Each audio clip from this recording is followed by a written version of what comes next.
Today. I'm Imhotep, founder of the African History Network, host of the African History Network show. I'm a talk show host, researcher, lecturer, writer, and historian. It is Thursday, July 14th, 2022, and we are live. So this is class number 6 of a 10-week online class that I teach called From the Civil War to the Civil Rights Movement and Black Power, 1865 to 1968. And normally I teach this class on Sundays, but my schedule has been crazy. And then we had Juneteenth, and I was speaking all over the place for the Juneteenth weekend. So this is the first class we've done since last class I was going back. We did the last class June 12th, okay? And this is a 10-week online class that I teach normally at our online school.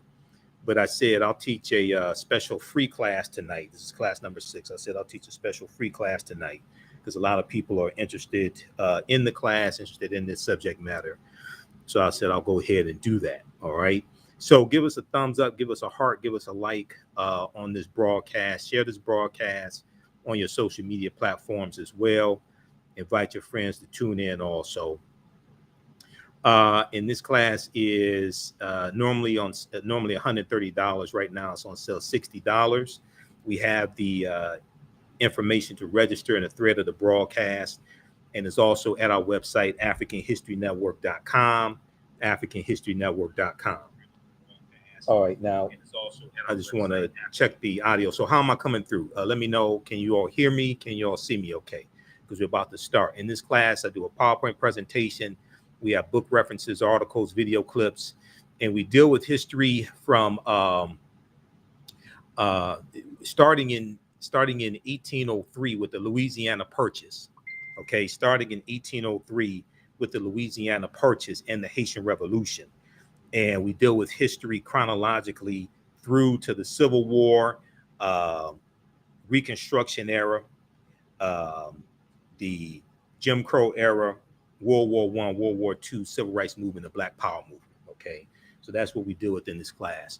Today's session, we're going to talk a little bit more about Bleeding Kansas in 1854, 1855, and this is going to be one of the things that leads to the U.S. Civil War taking place. Okay, Bleeding Kansas, and we're going to get into the U.S. Civil War, 1861 to 1865. All right, so I want to make sure everybody can hear me okay. We got Shalinda, Josh, James, everybody watching. I'm going to post the information here in the thread of the broadcast. You can register for this. You can register for this class also. It's normally on Sundays, 2 p.m. to 4 p.m. Eastern Standard Time. And we do the sessions live. All the sessions are archived and recorded. So once you register, you can go back and watch the previous classes as well. Okay. And even after the 10-week online course is over with, you still have full access to the class. So a year from now, 2 years from now, you can go back and watch the entire course.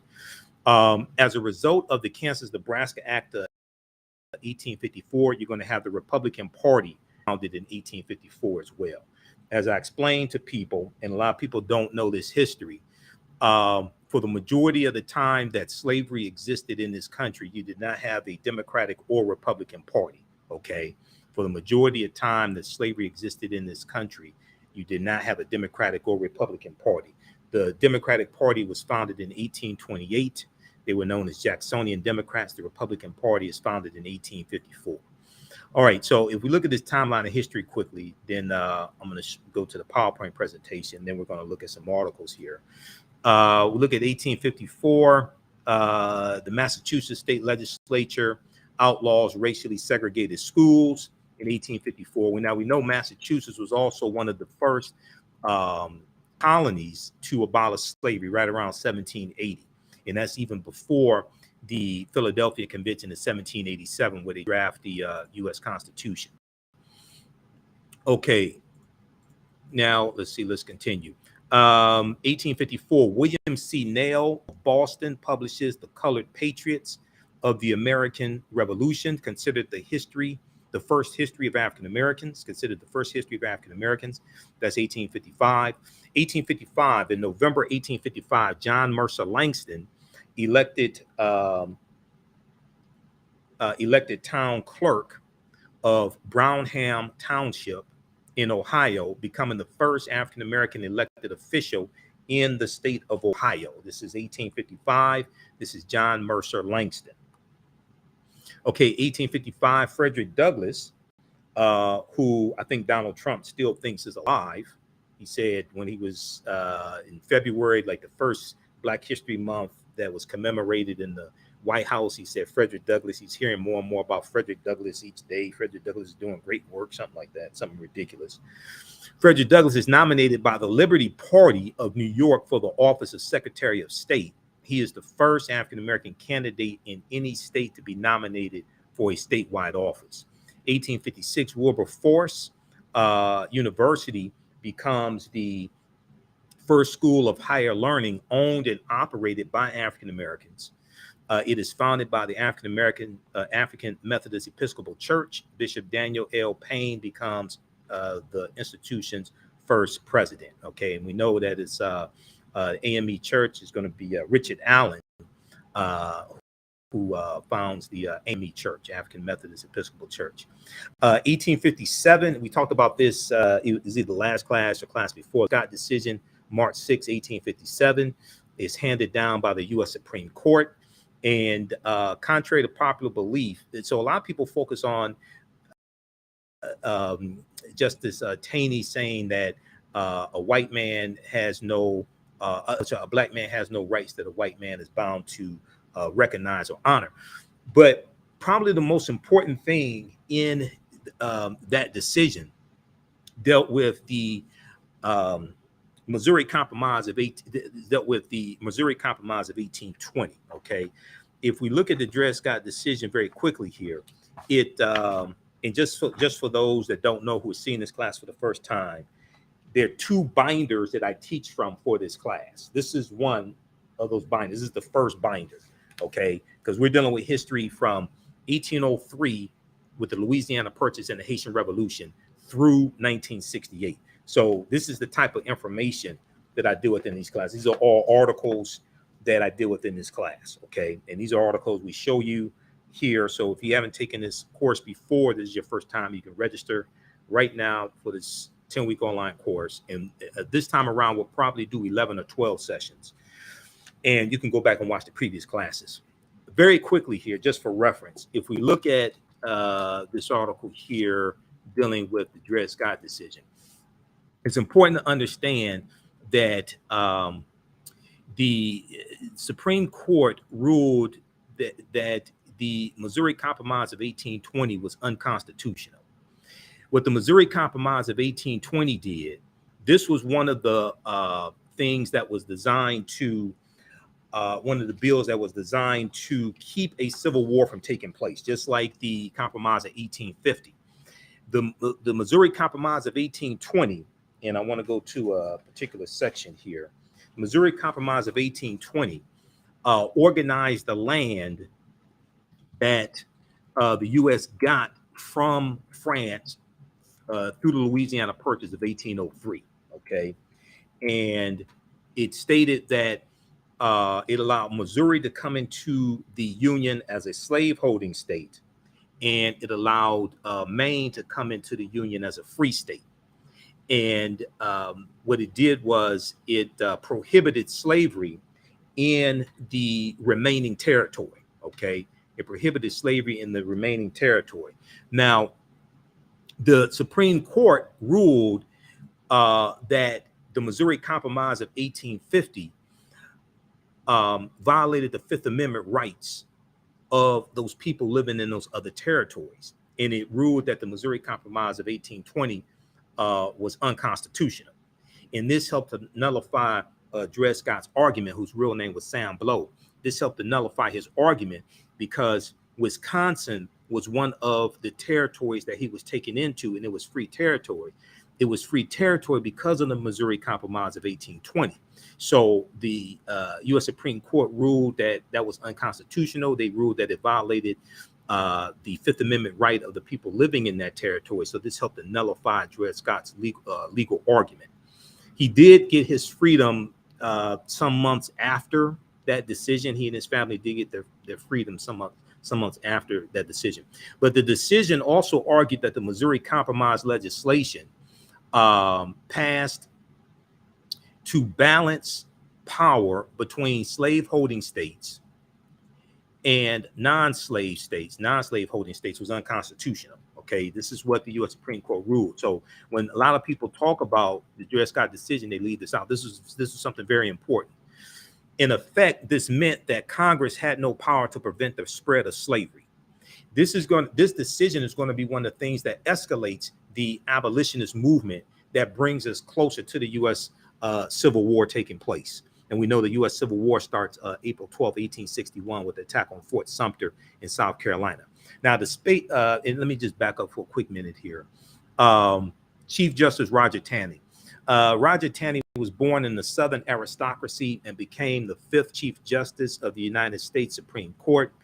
Taney became best known for writing the final majority opinion in Dred Scott versus Sandford, Sandford, Dred Scott versus Sandford, which said that all people of African descent, free or enslaved, were not United States citizens and therefore had no right to sue in federal court.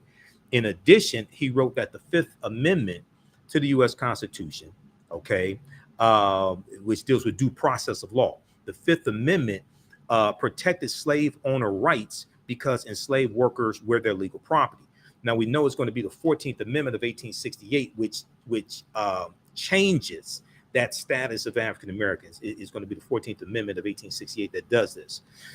Now the decision also argued that the Missouri Compromise legislation passed to balance the power between slave and non-slave holding states was unconstitutional. Okay, despite Taney's long tenure as a Supreme Court justice, people vilified him for his role in the Dred Scott versus Sandford decision.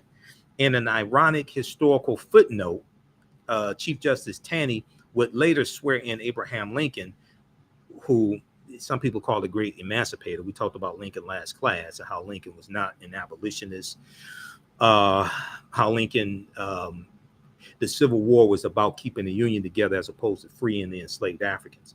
So Lincoln, the great emancipator, as president of the United States in 1861. Okay. All right. And then we know Dred Scott is going to go on to win his freedom as well. All right. So read the rest of this. And they kept a balance between slaveholding states and free states. So 1820, there were 11 slaveholding states and 11 free states. How many people have never heard of the Missouri Compromise of 1820? This is one of the things that is going to lead to the Civil War taking place. Okay. Somebody said the image is blurry. All right. I'm not sure. How am I coming through? People let me know how I'm coming through. Let me try to monitor the broadcast here. Also, you have to change your, when you watch on Facebook, there's an option for, when you watch on Facebook, there's an option for resolution. It's a little spinning wheel. If you watch on Facebook, click on that little spinning wheel. Okay. So if I go, just to show you quickly here, those watching, especially on Facebook and even YouTube, let me know how am I coming through. Can you hear me okay? Is the quality of the video all right? You may have to change the DPI, the dots per inch. You may have to change the resolution. If you watch on Facebook, for instance, okay, if you click right here, let me blow this up for a minute.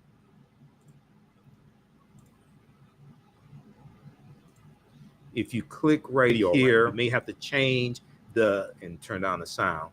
If you click right here, the little spinning wheel says settings, you click on settings, okay, and then it shows you quality. Sometimes that quality is set to 240p, okay? If you set it to 240p, it's going to be blurry. You can set it to 720p, you can set it to 1080p. 1080p gives you the highest resolution, that's dots per inch.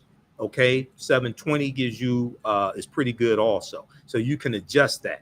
Okay, if you watch on Facebook, you can do the same thing on you can do the same thing on YouTube. Okay, you can adjust it on YouTube. On YouTube, you go to, let's see here. Let's pull up YouTube, and on YouTube, it is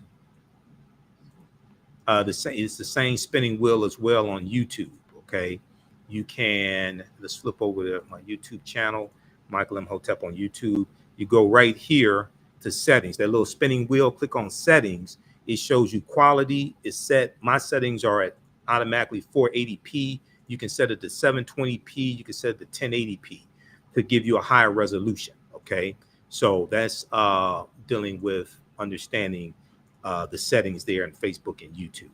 All right, let's continue here. So y'all can hear me? Okay, it's good. Let's continue.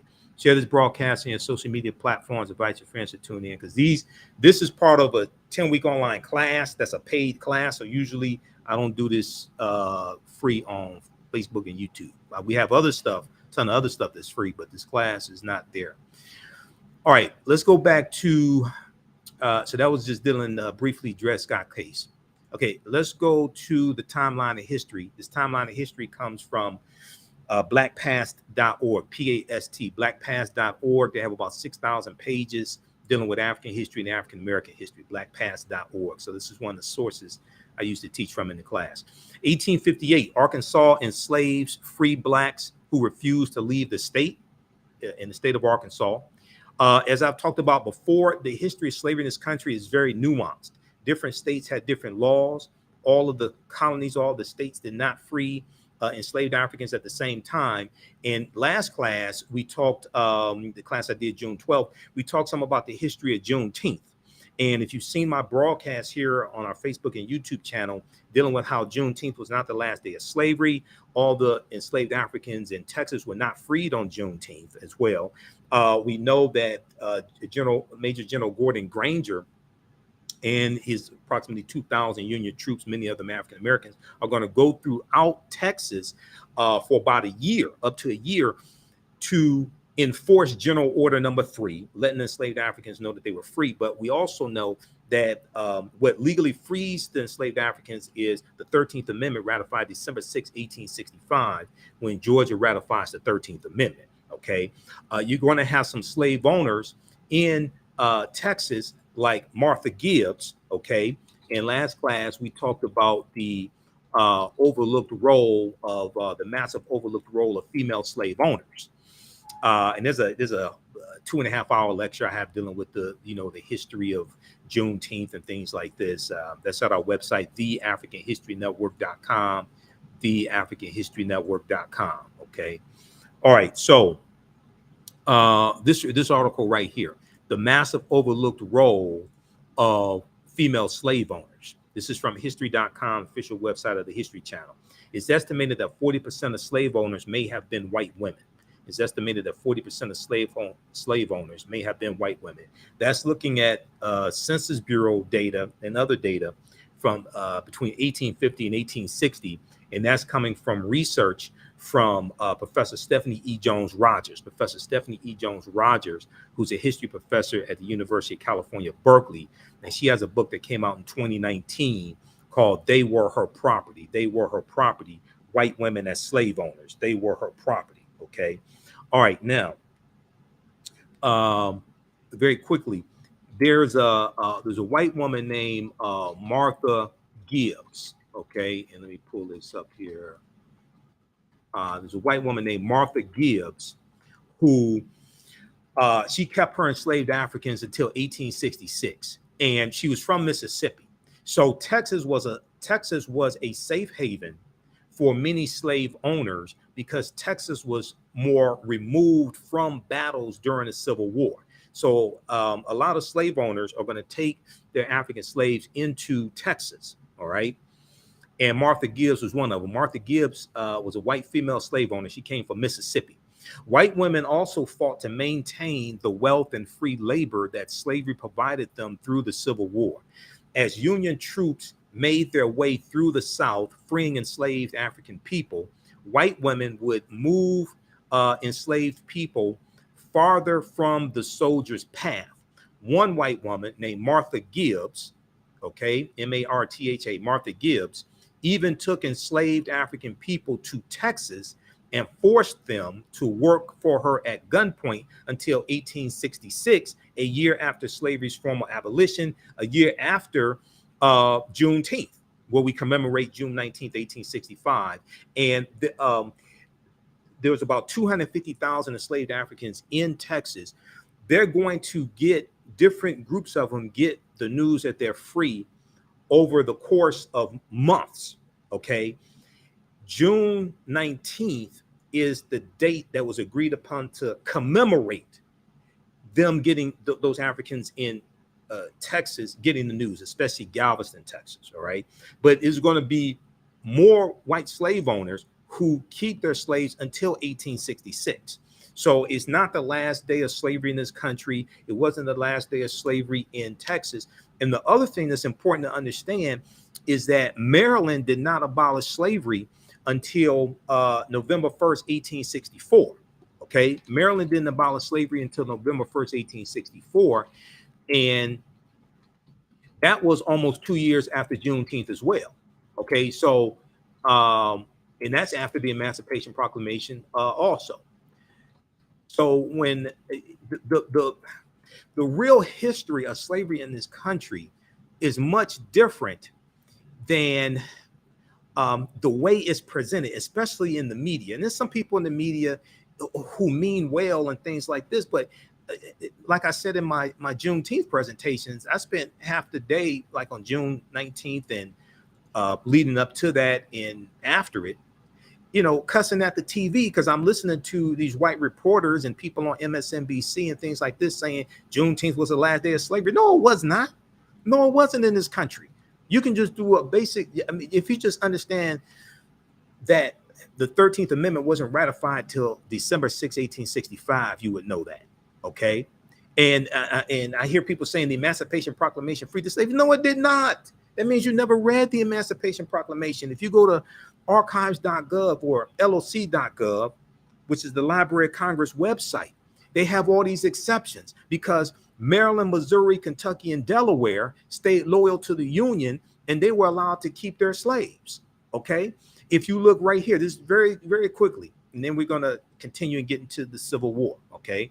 You look at this article here from the Washington Post. And I monitor about 35 different news sources on a daily basis. Some of you may have heard me call in the Reverend Al Sharpton show today and break down policies from the Biden-Harris administration, provide documentation about how they're helping the African-American community. There's a 19-page document at whitehouse.gov that you've heard me talk about here on the African History Network show. I've gone through and broke down the entire 19-page document. Very few people talk about this. And I dealt with the George Floyd Justice and Policing Act and who blocked that bill, Senator Tim Scott, Black Tea Party Republican of South Carolina. He's up for re-election November 2022. He needs to be voted out of office because we don't understand how to remove these obstacles that are blocking these bills that we're trying to get. Okay. So I called in the Reverend Al Sharpton show today, and they have the replay of it of WERE 1490 out of Cleveland. So you'll probably hear me on his show again very soon. But this article right here, the not quite free state, Maryland dragged its feet on emancipation during the Civil War. This is from September 13th, 2013, okay? It goes through and breaks down elsewhere in the country anti-slavery measures, and let me know how this is coming through. Everybody, I want everybody to be able to see this, okay? So I'm going to increase the size of it. Everybody should be able to see this, all right? Elsewhere in the country, anti-slavery measures progressed rapidly. Congress freed the slaves in the District of Columbia in 1862, compensating their owners. Okay, so that's the Compensated Emancipation Act of 1862. We're going to talk about that in a minute because the slave owners in Washington, D.C. were paid reparations. President Lincoln signed off on that. That was April 1862. All right. I hear some people who misinterpret that law and think it applied to all of the slave owners in the United States. No, that was just in the District of Columbia. I was on a panel discussion dealing with reparations here in Detroit a few months ago, and somebody said, oh, the slave owners in the U.S. got reparations. No, that's just in the District of Columbia. Okay. It's not all of the slave owners in the South, things like this. The slave owners did get their land back. So the majority of them did get their land back. That was part of the Special Field Order number 15, 40 acres in the Mule, that 400,000 acres of coastal land in South Carolina, Florida, and Georgia. Keep in mind, I know people talk about reparations. I'm all for reparations and repairing the damage of a legacy of slavery, Jim Crow segregation, redlining, housing discrimination, things like that. Okay. We have to understand how to make legal arguments for reparations, number one. Number two, we have to adequately assess the damage of 246 years of slavery and 157 years of history after that, to understand what it is that we're actually repairing. Just trying to get monetary compensation because our ancestors did not get paid for slavery does not adequately address the damage that was done and continues to be done by laws and policies that maldistribute wealth, power, and resources into the hands of Europeans. That's why the study that the California Reparations Task Force released a couple months ago, that 500-page study, that's why that is so powerful. That's why that's so important, because that really documents the damage that was done, not just in California, but across the country, and how African Americans are still being harmed. And it lays out these laws and policies that continue to do us harm. Those are laws and policies that have to be changed. Politics is the legal distribution of scarce wealth, power, and resources, and the writing of laws, statutes, ordinances, amendments, and treaties, their adoption, interpretation, and enforcement. Politics is not just voting. Voting is one aspect of politics. That's one part of politics, but it's part of a greater whole. So we have to understand leveraging our economics to enforce our political agenda. And you have got to change those laws and policies that are in place that continue to do us harm. Whether you talk about the racial wealth gap, whether you talk about African-American women making 62 cents or 63 cents on the dollar that the average white male makes, and it takes the average African-American woman 20 months to make the same amount of money that the average white male makes in 12 months. That's called Black Women's Equal Pay Day, which usually occurs sometime in August. Okay. All that is a legacy of slavery, Jim Crow segregation, redlining, being discriminated against when it comes to African-American veterans from World War II being able to take full advantage of the GI Bill, etc. Okay. Now, very quickly, then I want to get back to the class. The Emancipation Proclamation, which freed the slaves in the states that had seceded from the Union, went into effect January 1st, 1863. So the Emancipation Proclamation basically stated the states and territories in rebellion, those slaves would be freed on January 1st, 1863, if they did not come back into the Union. It excluded Maryland, Missouri, Kentucky, and Delaware, those border states that stayed loyal to the Union. They were allowed to keep their slaves, okay? But Maryland did not act until 1864, when it held a referendum, and even then the outcome wasn't at all certain. The vote tipped in favor of abolition only after the absentee ballots of soldiers fighting for the North were counted. So in Maryland, they put freeing the slaves on the ballot. Maryland was exempt from the Emancipation Proclamation. This is why some of the stuff that we were taught in school, and our teachers meant well and they did the best they could, some of that stuff is BS. We were taught in school, I know I was, the Emancipation Proclamation freed the slaves, and Lincoln was a great man, all this stuff. Come on. No, it did not. The final tally was 30,174 in favor of freeing the slaves to 29,799. They put it on the ballot. This is after the this is almost 2 years after the Emancipation Proclamation. On November 1st, 1864, Maryland's African slaves were declared free only a few months before Congress would approve the 13th Amendment abolishing slavery. So when I hear people, when I hear it, and I heard it all throughout the media, and I was going crazy listening to this stuff. Okay, for Juneteenth, I was going crazy. The Emancipation Proclamation, free the slaves. I'm watching MSNBC. I'm like, who the hell did the historical research for these segments?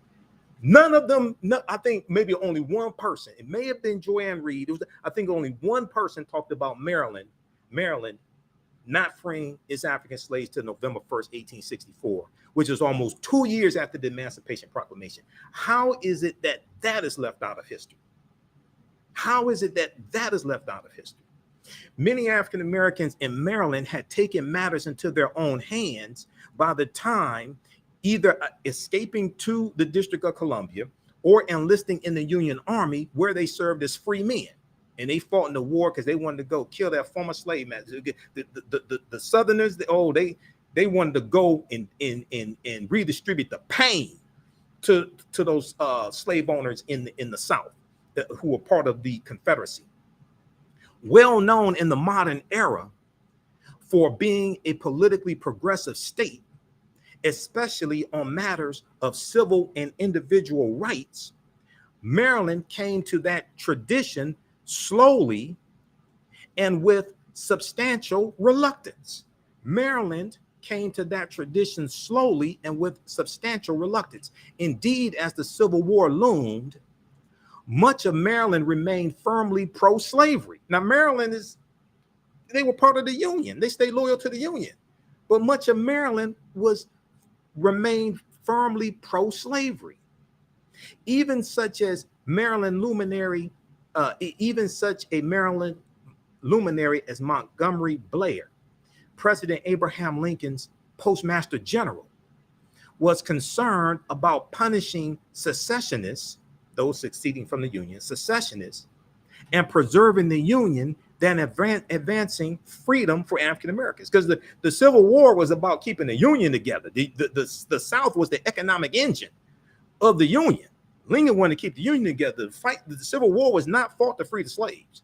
There's a shift that takes place in the Civil War because of the Emancipation Proclamation, and the shift moves towards freeing the slaves after the Emancipation Proclamation, as opposed to keeping the Union together, which causes rifts and causes a backlash, like the July 1863 New York City draft riot, which we'll talk about.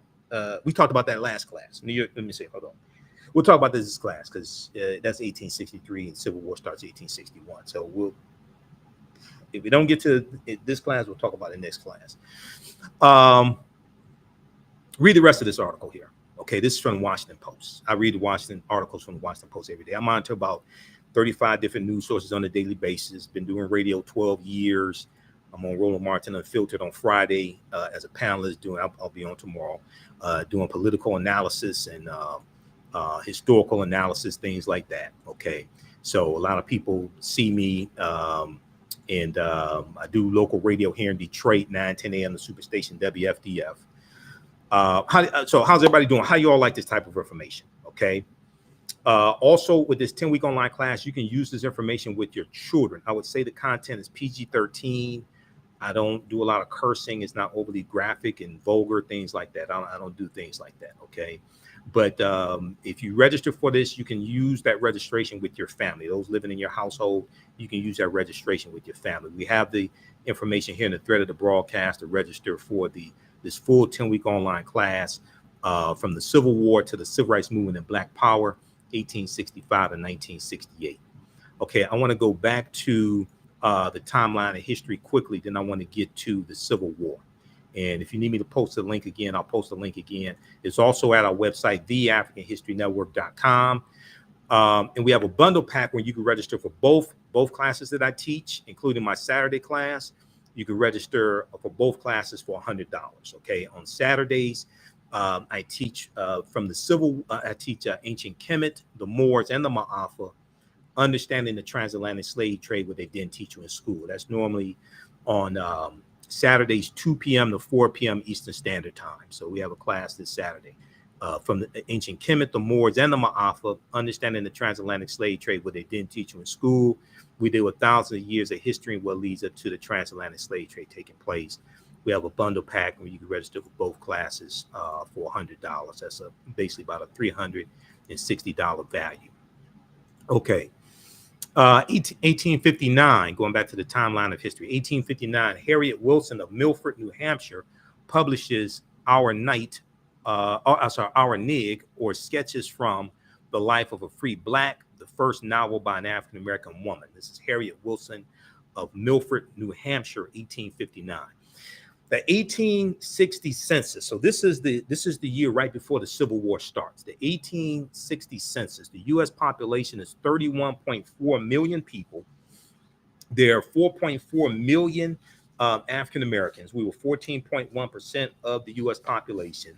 This included 488,000 free African Americans. Okay, so a lot of times we'll talk about free African Americans during slavery, but we won't talk about the numbers. All right, so you're dealing with approximately 488,000 free African Americans in 1860. We know that the first census was taken in 1790.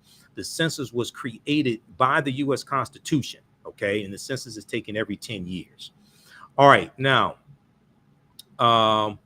November 6, 1860, okay?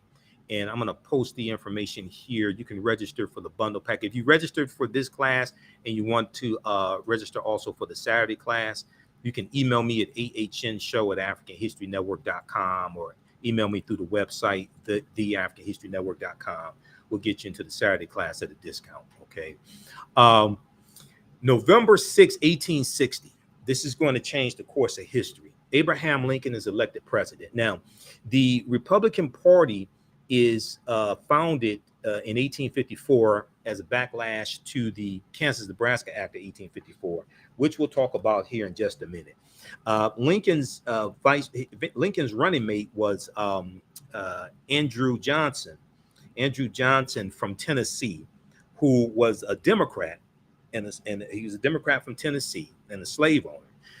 And he brought on the Republicans brought on Johnson as Lincoln's running mate to balance the ticket, and they wanted to they wanted to address the fears of the southern states, the southern slaveholding states, that Lincoln was going to free the slaves, okay, because they want to keep the Union together.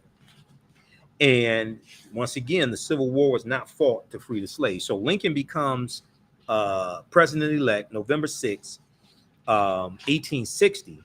And about 6 weeks later, on December 20th, 1860, South Carolina becomes the first state to secede from the Union. Okay. And they're going to be followed by a number of other states. And then we're going to see the Civil War is going to break out April 12, 1861. And where is my stuff on the Bleeding Kansas? I just had it. Hold on just a second here. I got a ton of information. This class, there are 2 binders of information that I teach from. Let me find Bleeding Kansas. Okay, I'll find it. That's Manifest Destiny. That's we also talk about the Mexican-American War in this class. This is extremely important to understand. We already dealt with that, Mexican-American War. I'm looking for, all right, I'll find it. Okay, so 1861, Congress passes the first Confiscation Act, which prevents Confederate slave owners from re-enslaving runaways. It prevents Confederate slave owners from re-enslaving runaways. Okay, the Confederate,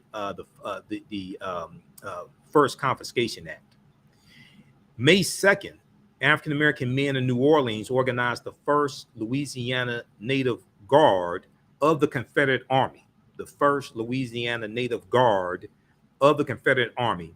In doing so, they create the first and only military unit of Black officers and enlisted men to pledge to fight for Southern independence. Okay, we know that basically Louisiana was the state that had the most number of Black slave owners also. Okay, which is part of history. A lot of people don't want to talk about for some reason. This history is complicated. It ain't as simple as you make it sound in YouTube videos and stuff like that. I'm trying to tell you this.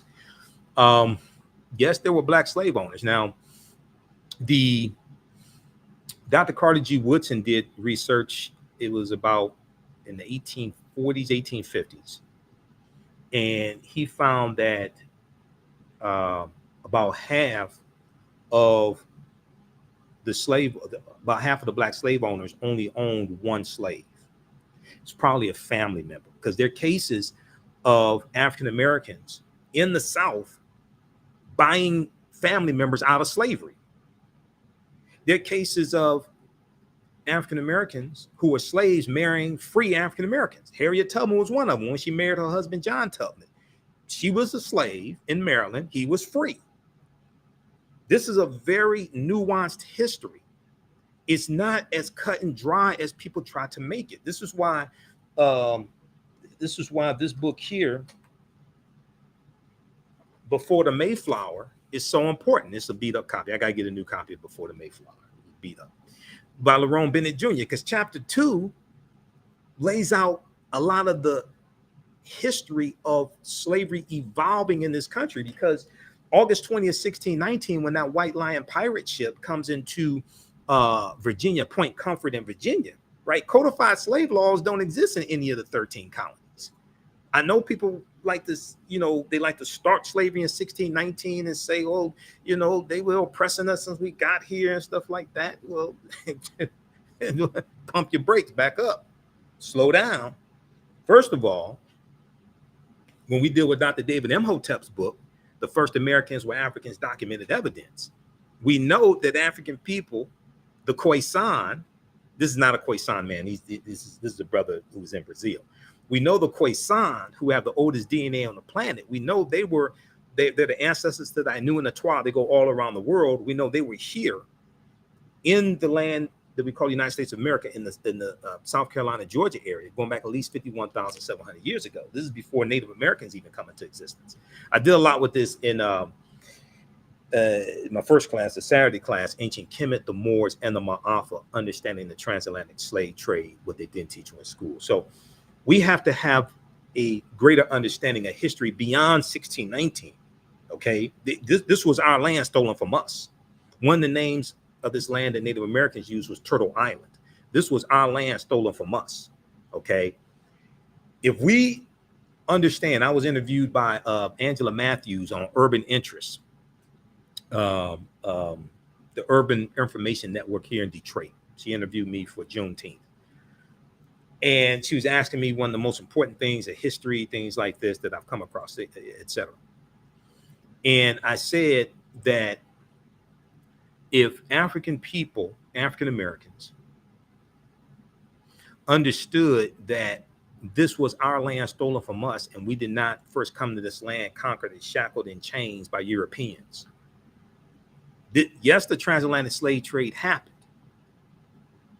but we were here for tens of thousands of years before the transatlantic slave trade happened. If we understood that, and that this was our land stolen from us, we would have a fundamental shift in the consciousness, in the ideas, in the self-esteem of African Americans. We would have a fundamental shift in this. So Dr. David Imhotep's book, First Americans Were Africans, Documented Evidence, page 14, deals with a discovery in Allendale County, South Carolina in 2004 by Dr. Albert Goodyear, who's an archaeologist at the University of South Carolina. They found 13 different types of evidence fairly documenting an African presence in this country going back at least 51,700 years ago. This is before Native Americans come into existence. Native Americans are the offspring of the intermixing of Africans who were already here, like the Khoisan, and Asians who come to this land around 3000 BC. The Asians crossed the Bering Straits, and they intermix. Their offspring are who we call Native Americans. When you look at old pictures, old photographs of Native Americans, and I got one of my Native American books around here somewhere. What is that?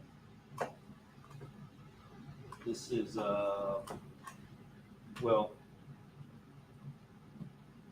book right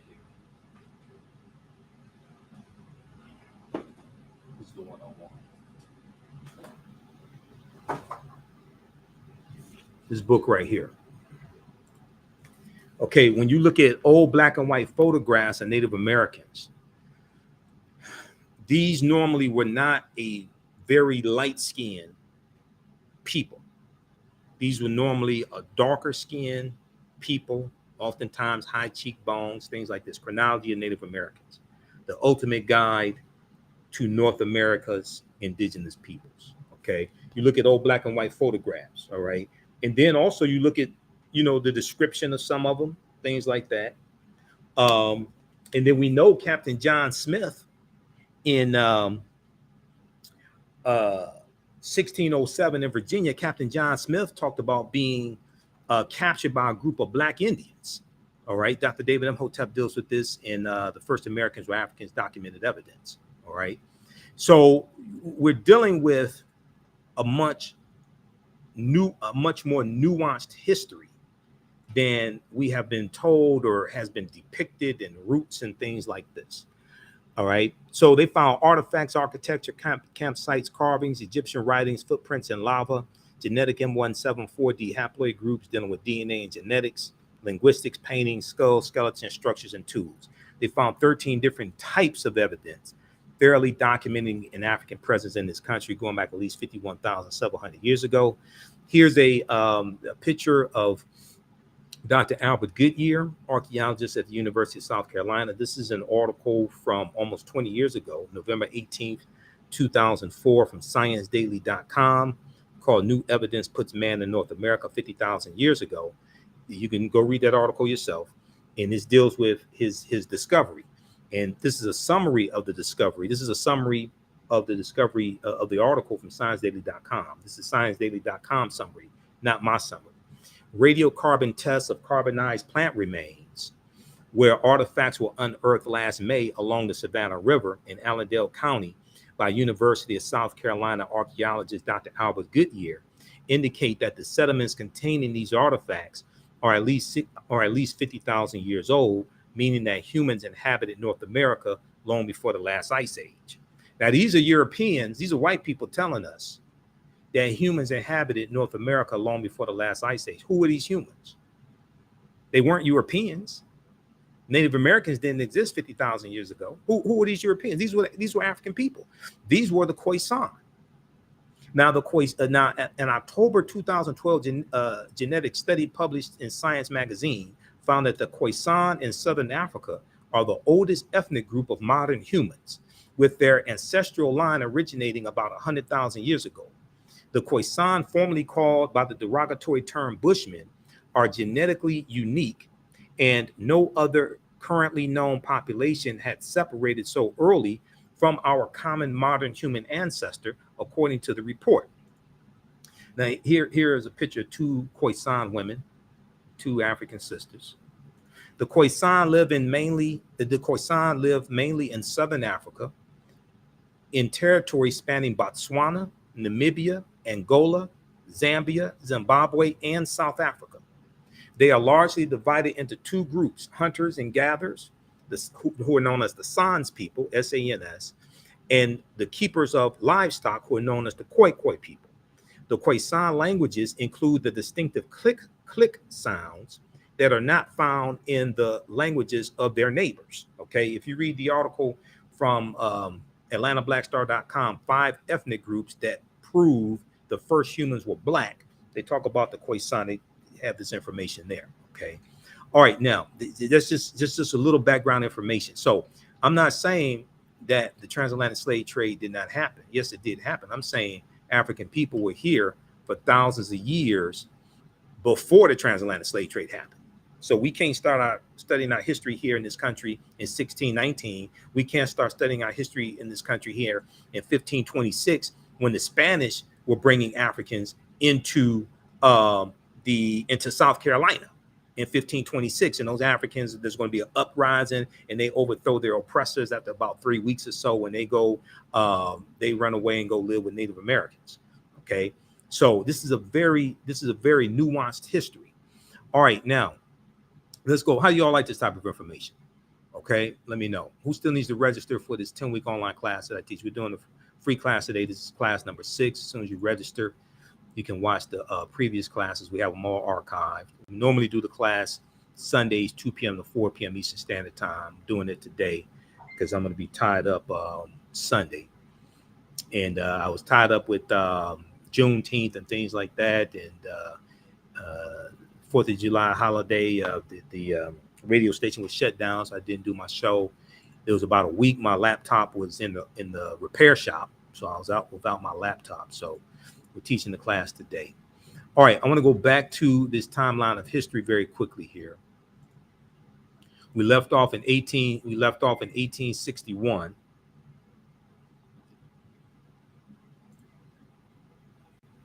Okay, so 1861, on May 2nd, 1861, black men in New Orleans organized the first Louisiana Native Guard. Okay, I know what I was going to show you. There's this article here that I posted a few days ago from face-to-faceafrica.com. Face-to-faceafrica.com. That's one of the news sources that I monitor on a daily basis, and we post articles from face-to-faceafrica.com. It dealt with a black slave owner in Louisiana.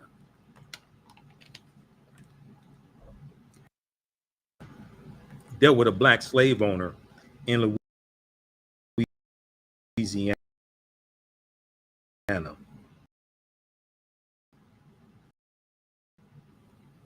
One of the richest men in all of the slavery, even richer than his white neighbors. This is why this history is so nuanced. So, probably about half of the black slave owners, they bought family members out of slavery. Then you had others, treacherous, who we call traders, things like this. But still, the majority of slave owners in this country were not African Americans. The majority of slave owners were going to be white people.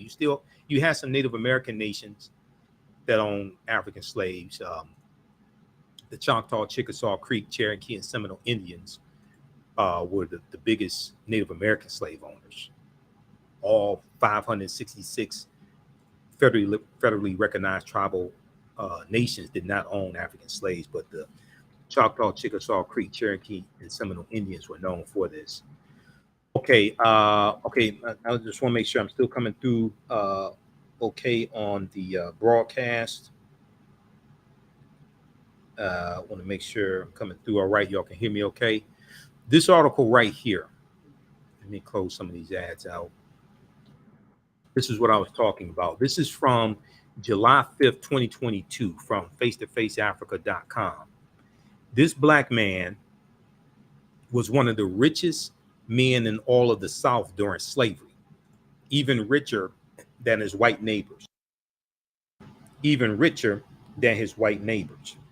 Now, just because they were black slave owners does not mean that African Americans should not get reparations to repair the damage of slavery. Okay, so don't even try to use that. That's ridiculous. And they were operating based upon laws that white people set up. Let me zoom in on this here. So his name was Antoine Duplessis. Okay. In one of his biographies, he was described as a true Southern gentleman, smart, well-dressed, and debonair, a black slave owner who became a Republican politician. Antoine Duplessis saved Louisiana from bankruptcy. Antoine Duplessis saved Louisiana from bankruptcy. Let's increase the font size here. Let me zoom in. He was the only black in the South to hold the office of state treasurer for more than one term. Antoine Duplessis was one of only two, was also one of only two to serve as state treasurer during Southern Reconstruction. Before making history in Louisiana politics, Antoine Duplessis was among some of the biggest black slave owners who are rarely discussed today, but changed the course of American history. In Louisiana, he was a sugar planter with hundreds of slaves, some of whom he inherited from his father. That turned him into the wealthiest black slave owner in the 1860s. And the Louisiana, because of the intermixing, the biracial people, because of the intermixing between Africans and Europeans, even when Louisiana was French territory, okay, Louisiana becomes part of the Union because of the Louisiana Purchase of 1803. The U.S. gets 828,000 square miles of land for less than 3 cents an acre,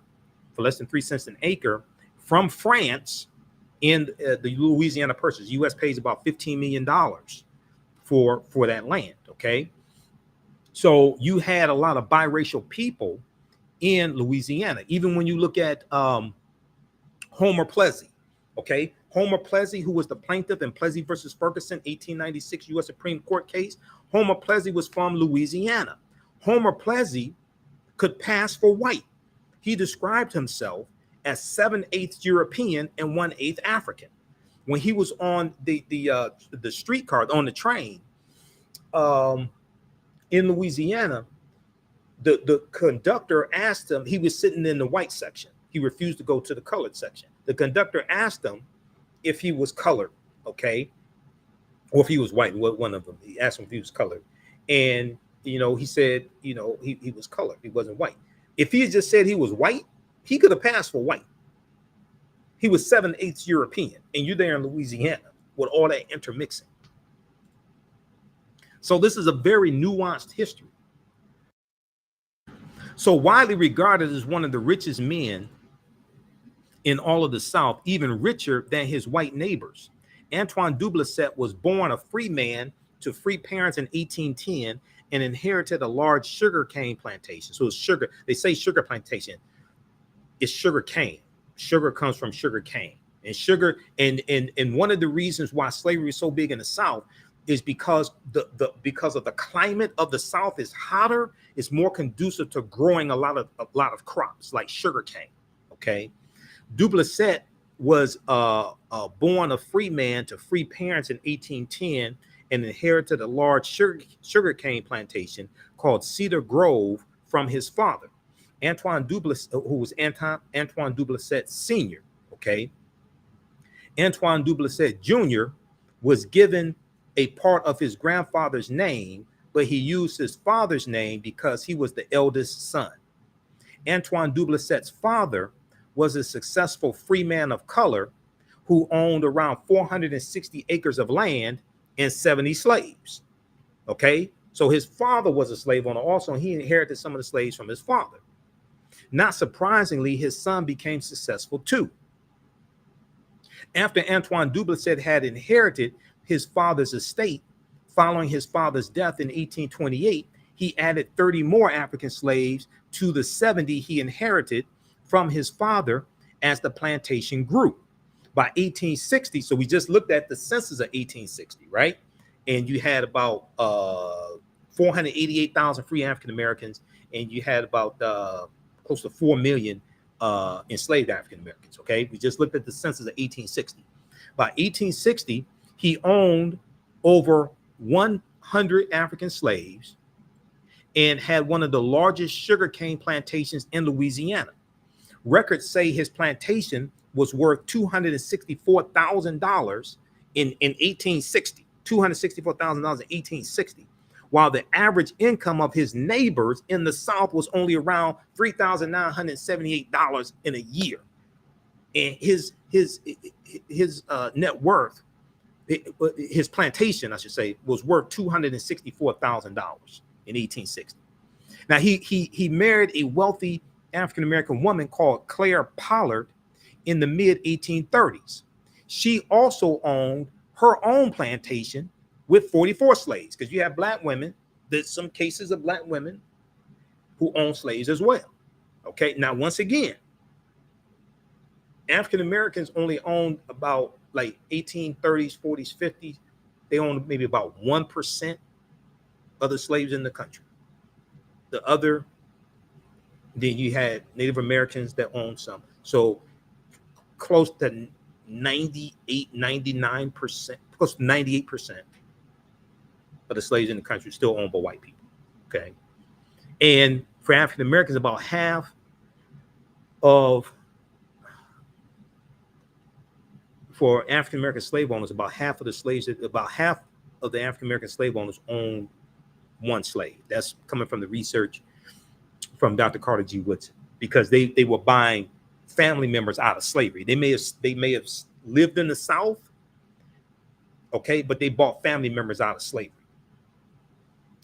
Now, Antoine Duplessis Jr. managed both plantations, his and his wife's plantation, and that helped to grow his wealth in the 1860s, becoming Louisiana's wealthiest slaveholder. Okay, in the 1860s, Louisiana's wealthiest slaveholder. At the time his wife died, he was Louisiana's wealthiest slaveholder. Later, the Civil War destroyed much of the South and the plantation industry, compelling Antoine Duplessis to enter into politics. All right. Now, okay, he was elected state treasurer of Louisiana, 1868, re-elected 1870, 1874. Battle of Liberty, the League against the White League. Oh, okay, right here. Antoine Duplessis had to overcome certain hurdles to make it in politics. According to one account, Antoine Duplessis Jr. was the only office holder who survived the Battle of Liberty Place in September 1874. Now, there's another riot that we talk about in the class during Reconstruction era, the Vicksburg Massacre of 1874. That's in Vicksburg, Mississippi. That dealt with politics. A lot of these riots and rebellions that we're going to see involve politics. Opelousas Massacre, 1868. Clinton, Mississippi Massacre, 1875. Eufaula Massacre, 1874. Eufaula, Alabama, Vicksburg Massacre, 1874. All that's dealing with politics, political parties, and trying to intimidate African Americans to keep us from voting. Okay, all that is surrounding politics. Battle of Liberty Place in September 1874, and this was an attempted insurrection, and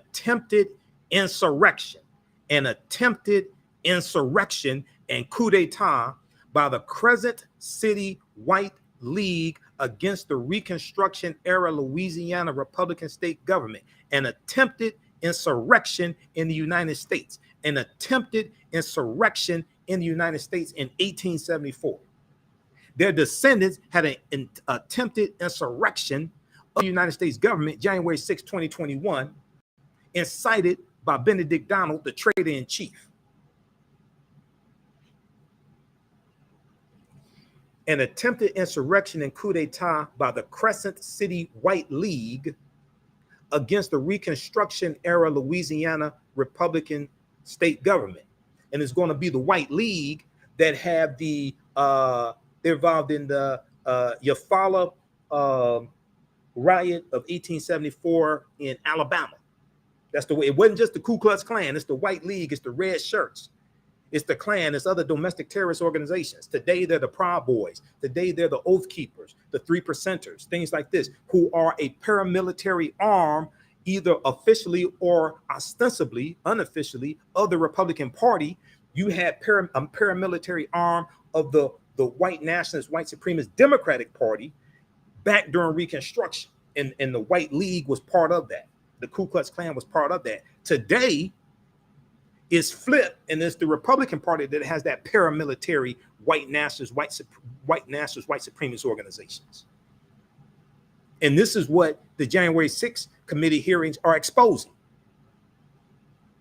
This is why you got to understand this history, because this history is repeating itself. If it ain't repeating, it's definitely rhyming. Everybody all right? How y'all like this type of information? Everybody okay? Y'all learning anything? Let's continue. So Antoine Duplessis II, the son, Jr., also had to overcome impeachment in 1876. By the following year, he had retired from politics. At the time of his death, on December 18th, 1887, he was one of the South's richest men. He had 12 children in all, 9 from his first wife and 3 from his second wife. His interesting history, his interesting story as an African-American who acquired wealth during slavery as a black slave owner should always be told. This history should always be told. Most slave owners were thought to be mostly wealthy white individuals, but historical accounts have shown that African slaves were also largely owned by black people or people of color. In 1830, 3,775 freed former slaves owned 12,100 slaves, writes historian Dr. Carter G. Woodson. So 1830, yeah, you get about 3,775 slave owners, black slave owners, who owned 12,100 slaves, okay? And about half of the slaves they owned were family members who they were buying out of slavery. There's an article from Dr. Henry Lewis, Skip the Truth Gates.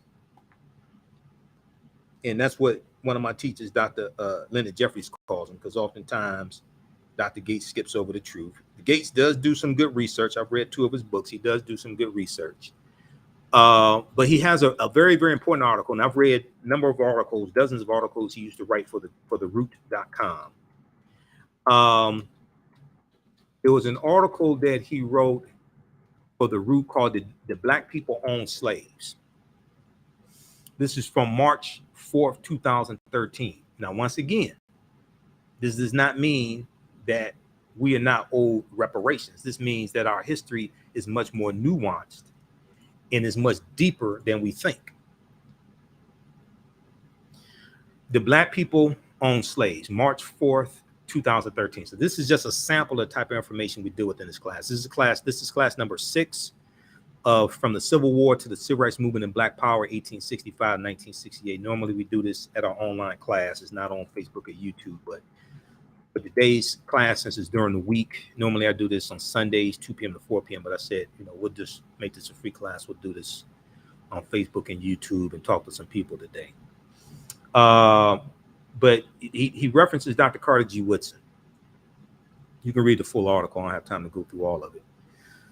The answer to these questions are complex, and historians have been arguing from some time over whether free blacks purchased family members as slaves in order to protect them, motivated on the one hand by benevolence and philanthropy, as Dr. Carter G. Woodson, who co-founded the Association for the Study of Negro Life and History, September 9th, 1915. And we know in 1926, he creates Negro History Week, which in 1976 becomes Black History Month, right? That Dr. Carter G. Woodson. As historian Dr. Carter G. Woodson put it, or whether, on the other hand, they purchased other Black people, quote, as an act of exploitation, end quote, primarily to exploit their free labor for profit, just as white slave owners did. The evidence shows that, unfortunately, both things are true. The evidence shows that, unfortunately, both things are true, which is why, and I'm a historian, this is why I explain to people our history is not as cut and dry or as black and white, so to speak, as oftentimes people think it is. The great African-American historian John Hope Franklin, who was from Tulsa, Oklahoma, states this clearly. The majority of the Negro owners of slaves had some personal interest in their property. The majority of the Negro owners of slaves had some personal interest in their property. But he admits there were instances, however, in which free Negroes had a real economic interest in the institution of slavery and held African slaves in order to improve their economic status, end quote.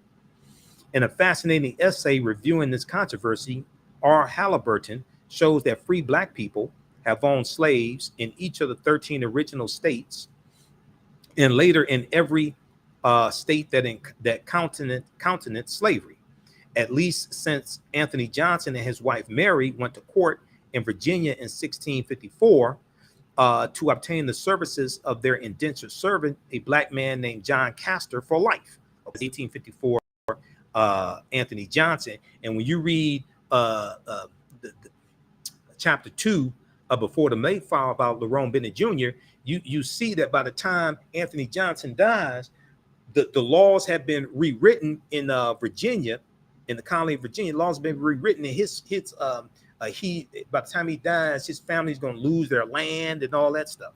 Okay, the laws have been rewritten, and for a time, free black people could even own the services of white indentured servants in Virginia as well. That's absolutely correct. And the Rome Bennett Jr. deals with this in chapter 2, because you had black slave owners who owned black slaves and white indentured servants also. Free African Americans owned slaves in Boston by 1724 and in Connecticut by 1783. By 1790, 48 black people in Maryland owned 43 slaves. Okay, by 1790, 48 black people in Maryland owned 143 slaves. One particularly notorious black Maryland farmer named Nat Butler regularly purchased and sold Negroes for the Southern trade, R. Halliburton wrote. Now, perhaps the most insidious or desperate attempt to defend the right of black people to own slaves was the statement made on the eve of the Civil War by a group of free people of color in New Orleans, which is in Louisiana, which goes back to my point of what I was talking about, because the largest number of black slave owners in the country were in Louisiana, like Antoine Duplessis Jr. The eve of the Civil War by a group of free people of color in New Orleans offering their services to the Confederacy, in part because they were fearful for their own enslavement. They were fearful for their own enslavement. Quote, the free colored people, native of Louisiana, own slaves, and they are dearly attached to their native land, and they are ready to shed their blood for defense, for her defense, and they are ready to shed their blood for her defense. They have no sympathy for abolitionism, no love for the North, but they have plenty for Louisiana. They will fight for her in 1861 Civil War, as they fought to defend New Orleans from the British in 1814, 1815 during the War of 1812. You got to go back and study the history of the War of 1812. We deal with that some, and we talk about that a little bit in this class, the War of 1812, okay? Because we start this class out in 1803 with the Louisiana Purchase and the Haitian Revolution. So you got to go and study the War of 1812, and there were 6,000 African Americans who were slaves who ran away from the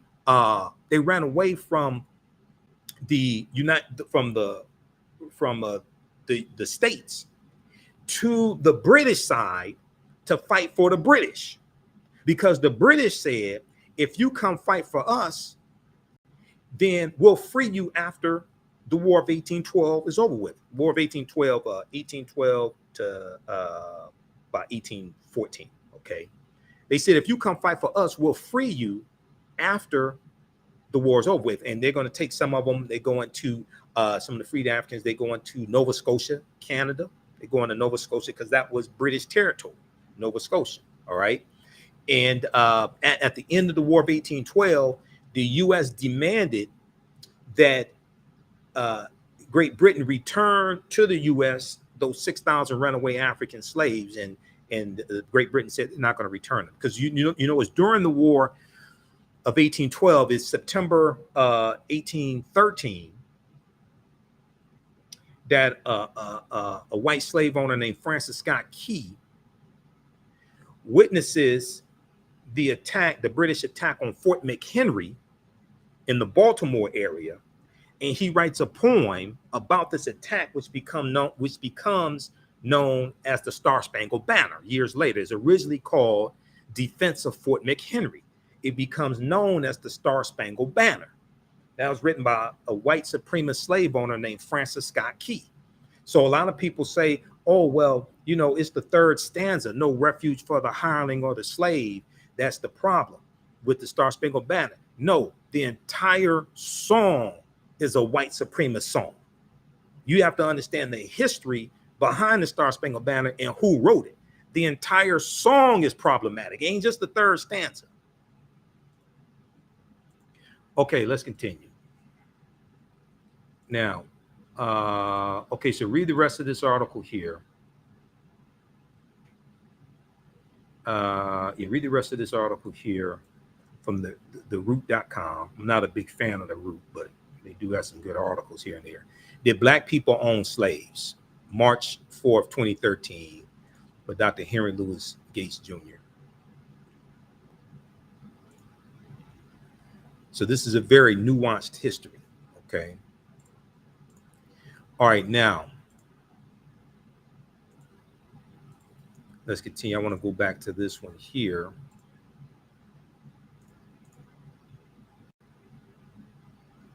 Oh, and read this article here on Antoine Dublesset II, or Jr.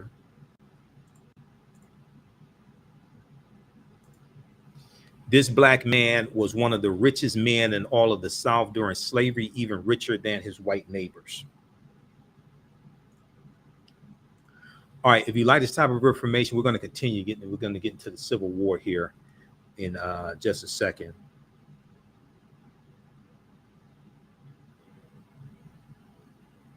If you like this type of information, you can register for this 10-week online history class from the Civil War to the Civil Rights Movement and Black Power, 1865 to 1968. And we have the information on the homepage of our website, AfricanHistoryNetwork.com. We have a bundle pack where you can register for both classes for only $100. It's a $360 value. If you've taken any of my online classes in the past, email me at ahnshow@AfricanHistoryNetwork.com or through the website, and you'll get a 50% discount. So this class is on sale, $60, regularly $130. We have a bundle pack where you get both classes, including my Saturday class, which is Ancient Kemet, the Moors, and the Ma'afa, Understanding the Transatlantic Slave Trade, what they didn't teach you in school. You get both classes for $100. So we do the sessions live. All the sessions are archived and recorded. You can go back and watch it anytime. Even a year from now, 2 years from now, you can go back and watch the entire class. We'll post a link here again. And this is class number 6 From the Civil War to the Civil Rights Movement and Black Power, 1865 to 1968. This is class number 6 that we're doing today. We're going to do more than 10 sessions this time around, me teaching this class, because a couple of the first sessions I had to cut short because my allergy, I'm allergic to pollen. My allergy was really bothering me. This has been a very, very bad pollen allergy season. So we're going to do probably about 12 sessions this time around. Okay. If you want to register for just this class, is $60. Both classes is discounted to $100 for a limited time only. That's a $360 value. We have some bonus archived content there for you. You're going to get some extra lectures from me that are going to be bonus in digital format. Okay, so 1861, by February 1861, Mississippi, Florida, Alabama, Georgia, Louisiana, and Texas also secede from the Union following South Carolina. They form what's known as the Confederate States of America, the CSA, the Confederate States of America, March 4th, 1861. Okay. Let's go back to this here. All right. So they formed the Confederate States of America in March 4th, 1861.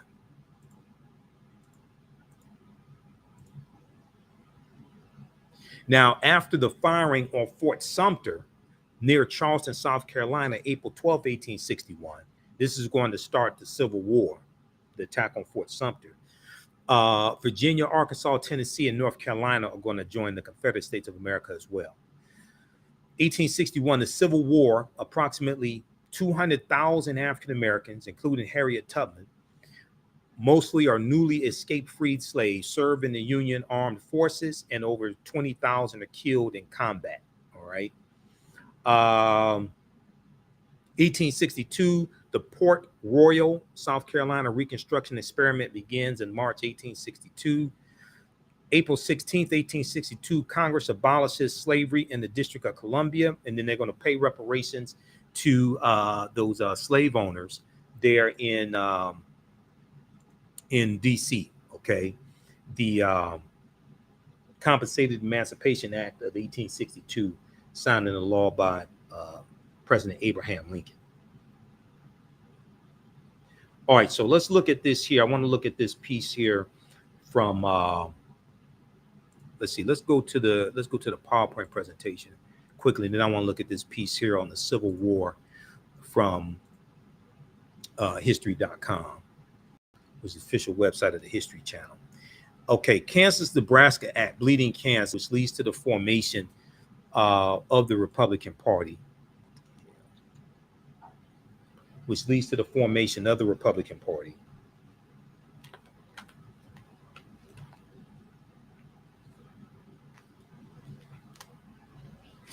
Let's look at this here. Bleeding Kansas.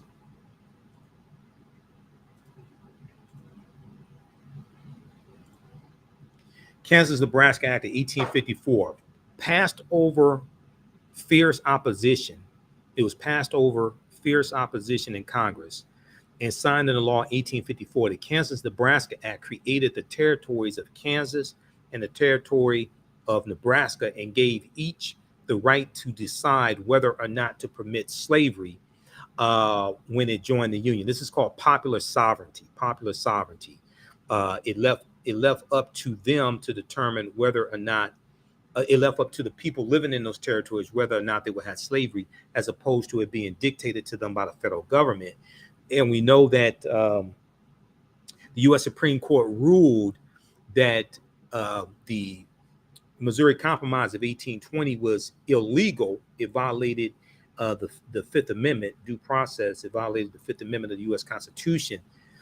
And it stated that it was illegal for the federal government to dictate to those people living in territories whether or not they could have slavery. All right.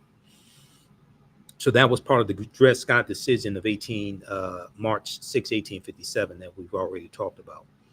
So the Kansas-Nebraska Act created the territories of Kansas and Nebraska and gave each the right to decide whether or not to permit slavery when it joined the Union.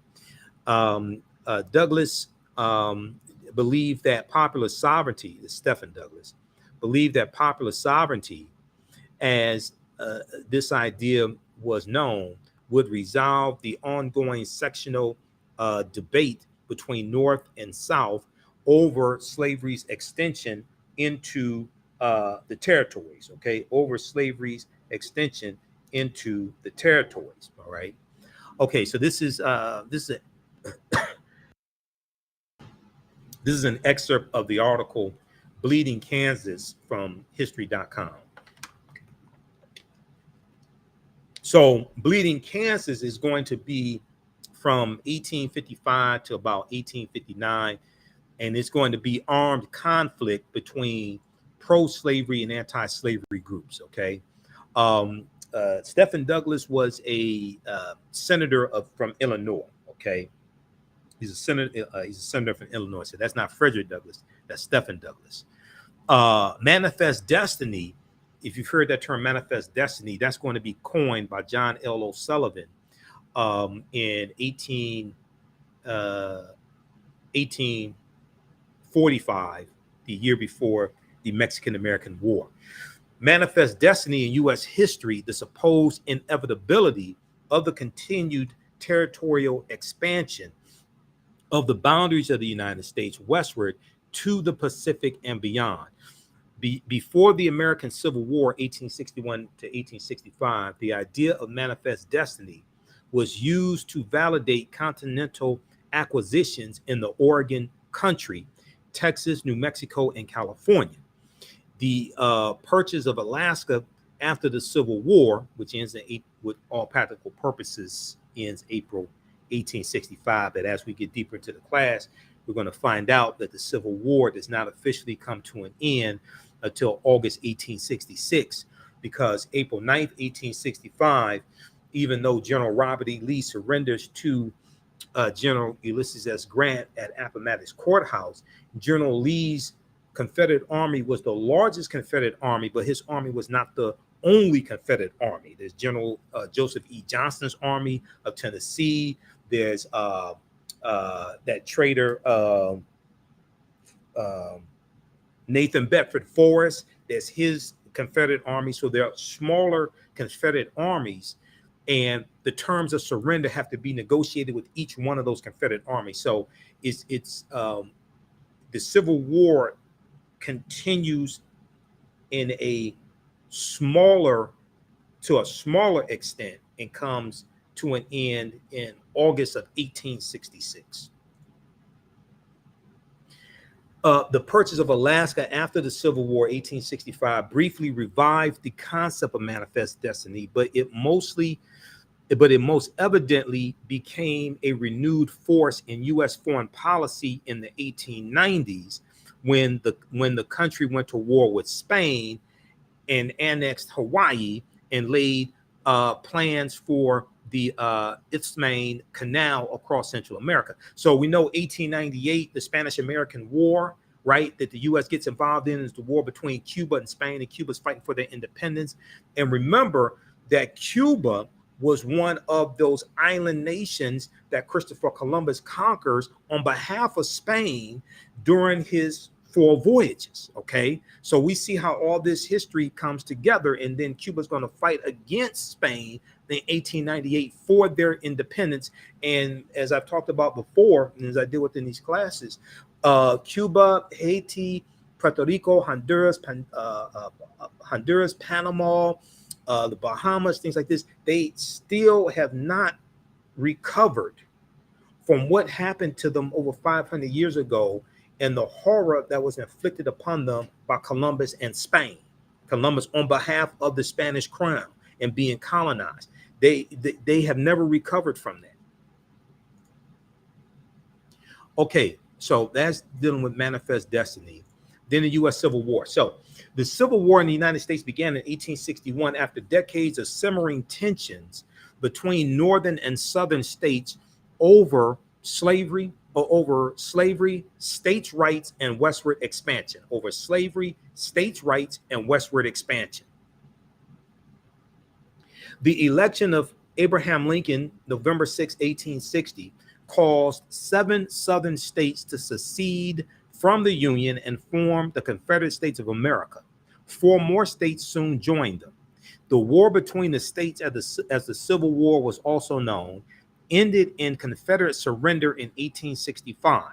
The conflict was the costliest and deadliest war ever fought on American soil, with some 620,000 of the 2.4 million soldiers killed. There was 620,000 approximately soldiers killed during the U.S. Civil War.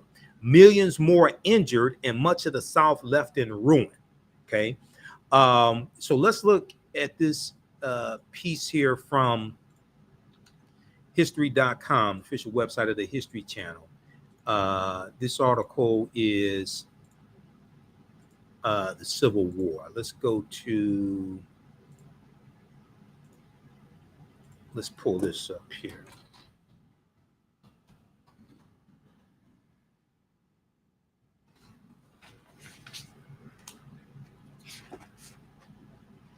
All right.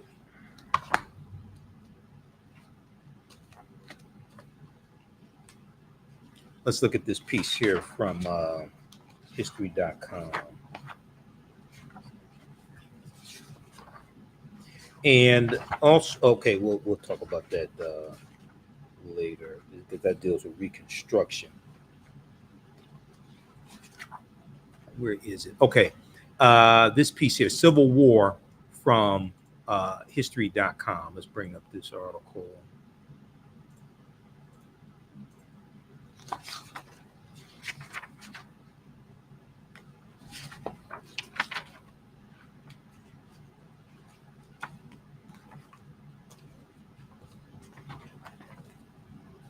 All right. And I'm going to post a link here. You can register for this full 10-week online class.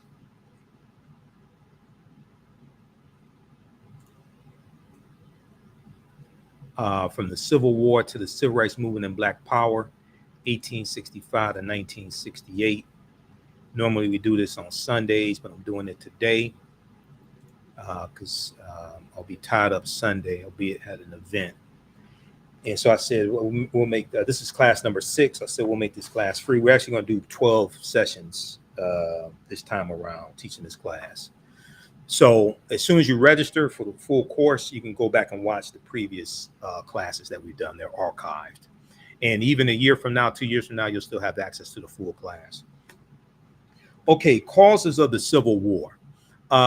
In the mid-19th century, while the United States was experiencing an era of tremendous growth, a fundamental economic difference existed between the country's northern and southern regions. A fundamental economic difference existed between the country's northern and southern regions. In the North, manufacturing and industry was well established, and agriculture was mostly limited to small-scale farms, while the South's economy was based on a system of large-scale farming. Okay, take a look at this here. I'll be right back. Read that. I'll be right back. Just a minute.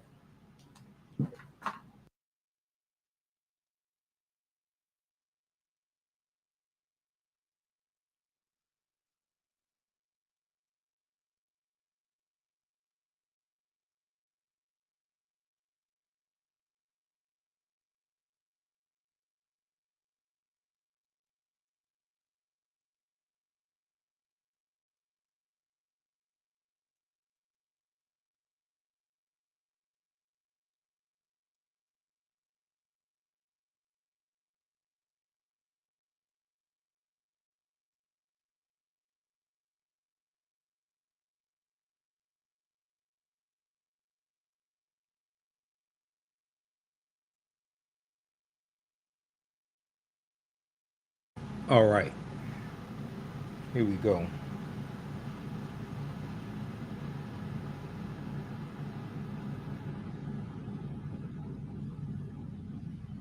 Okay, let's continue.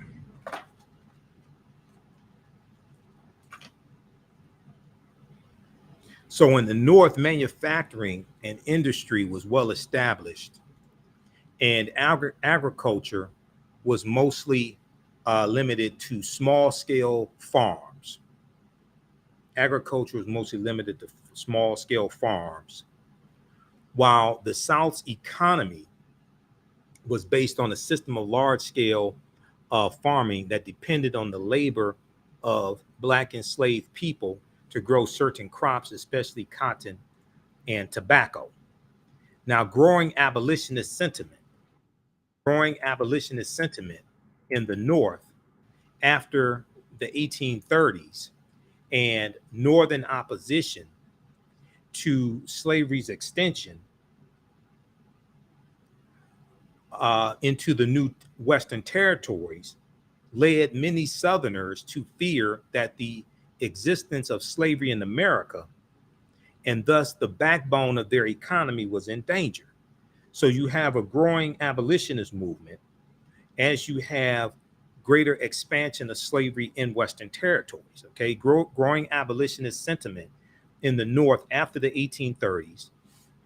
And we know that the Underground Railroad is going to start right around 1830, 1831. And Northern opposition to slavery's extension into new Western territories led many Southerners to fear that the existence of slavery in America, and thus the backbone of their economy, was in danger. In 1854, the U.S. Congress passed the Kansas-Nebraska Act, which we just talked about, which essentially opened all new territories to slavery by asserting the rule of popular sovereignty, which I just mentioned a few minutes ago, popular sovereignty over congressional edict. Okay. Now, pro and anti-slavery forces struggled violently in what's known as Bleeding Kansas, the Bleeding Kansas armed conflict, while opposition to the Kansas-Nebraska Act in the North led to the formation of the Republican Party in 1854, a new political entity based on the principle of opposing slavery's extension into Western territories. Into Western territories. Okay, so the Republican Party is going to be formed. And at that time, you have the Whig Party, WHIG, which you talked about early in the class. The Whig Party is dying out. All right.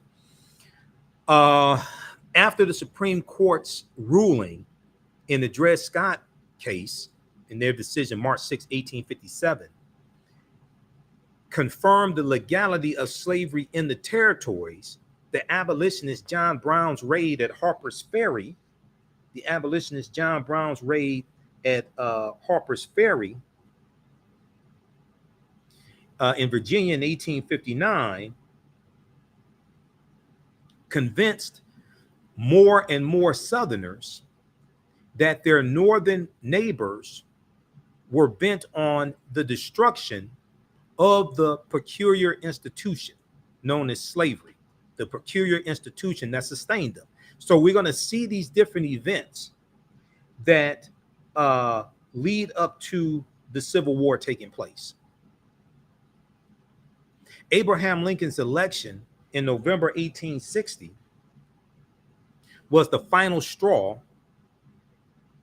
and within 3 months, 7 southern states, South Carolina, Mississippi, Florida, Alabama, Georgia, Louisiana, Texas, had seceded from the Union. Even as Lincoln took office in March of 1861, because the Confederate States of America is formed March 4th, 1861. Even as he took office March of 1861, in his inaugural address, Confederate forces threatened the federal-held Fort Sumter in Charleston, South Carolina. On April 12th, 1861, after Lincoln ordered a fleet to resupply Sumter, Confederate artillery fired the first shots of the Civil War. Now, Fort Sumter's commander, Major Robert Anderson, surrendered after less than 2 days of bombardment, leaving the fort in the hands of Confederate forces under Pierre G.T. Beauregard, PGT Beauregard. 4 more southern states, Virginia, Arkansas, North Carolina, and Tennessee, are going to join the Union. Border slave states like Missouri, Kentucky, Maryland, and Delaware did not secede from the Union, but there was much Confederate sympathy among the citizens. So they stay loyal to the Union. They're allowed to keep their slaves. And so remember, when the Emancipation Proclamation takes place, January 1st, 1863, Maryland, Missouri, Kentucky, and Delaware are exempt. These were slave-holding states that stayed loyal to the Union. They were allowed to keep their slaves, all right? And these states there were a lot of Confederate sympathizers among the citizens of those border states also. Now, though on the surface, the Civil War may have seemed a lopsided conflict. Though on the surface, the Civil War may have seemed a lopsided conflict, with the 23 states of the Union enjoying an enormous advantage in population, manufacturing, including arms production, weapons, arms production, and railroad construction. The Confederates had a strong military tradition, along with some of the best soldiers and commanders in the nation. Now, they also had a cause that they believed in, preserving their long-held traditions and institutions, chief among these being slavery. And when you read the statements of secession of these states that secede to the Union, when you read their statements of secession, like Texas and Mississippi, things like that, they talk about how slavery was central to their way of life, and how their wealth was tied up in slavery, and how slavery was so important to their way of life.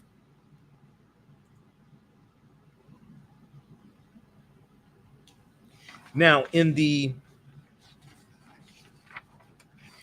first in the first battle of Bull Run, the first battle of Bull Run, known in the South as First Manassas, on July 21st, 1861, 35,000 Confederate soldiers under the command of Thomas Jonathan Stonewall Jackson forced a great number of Union forces or Federals to retreat towards Washington, D.C., dashing any hopes of a quick Union victory and leading President Abraham Lincoln to call for 500,000 more recruits. Call for 500,000 more recruits.